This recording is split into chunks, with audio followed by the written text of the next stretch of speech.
এই ঘোষণা দিয়েছেন কে?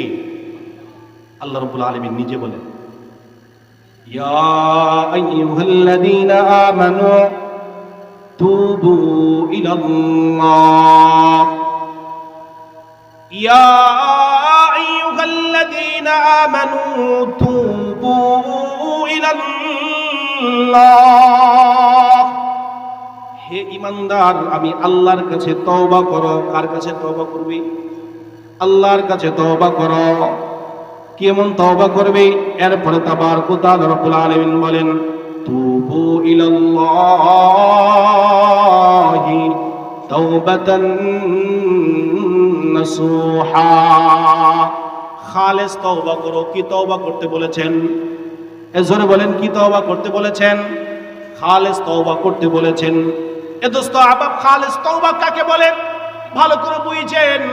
খালেস তওবা বলা হয় আল্লাহু আকবার, আল্লাহু আকবার, নিজের দিল থেকে মাফ পাওয়ার জন্য, আল্লাহর কাছ থেকে নিজের সমস্ত পাপকে মুছিয়ে নেওয়ার জন্য, নিজেকে আল্লাহ তাবারক ওয়া তাআলা রব্বুল আলামিনের বন্ধুত্বের চাদরে জড়ায়া দেওয়ার জন্য একিনু ইখলাসের সাথে যে আল্লাহর বান্দা তওবা করে, আল্লাহর কাছে মাপ চায়, নিজের কৃত কর্মের উপরে লজ্জিত হয়, আল্লাহর কাছে বলে, আল্লাহ আমি অন্যায় করে ফেলেছি, আমি অন্যায়কারী, আল্লাহ আমি আমার নফসের উপরে জুলুম করে ফেলেছি, রব্বানা যালামনা আনফুসানা, আল্লাহ আমি আমার নফসের উপরে জুলুম করেছি, আল্লাহ তোমার কাছে আজ থেকে তওবা করলাম, তোমার সাথে ওয়াদাবদ্ধ হইলাম, ও রব্বে কারীম আমি আর এই গুনাহগুলা করব না, আল্লাহ এই গুনার মধ্যে আমি আর কখনো জড়াবো না, আল্লাহ এই গুনাহ আমি আর কখনো করব না। একিনে ইখলাসের সাথে আপনি যদি তওবা করতে পারেন তো তাবারক ওয়া তাআলা রব্বুল আলামিন বলেন, আমার বান্দা তওবা করতে দেরি হয়, আমি আল্লাহ তাবারক ওয়া তাআলা রব্বুল আলামিন আমার বান্দাকে ক্ষমা করতে দেরি করি না।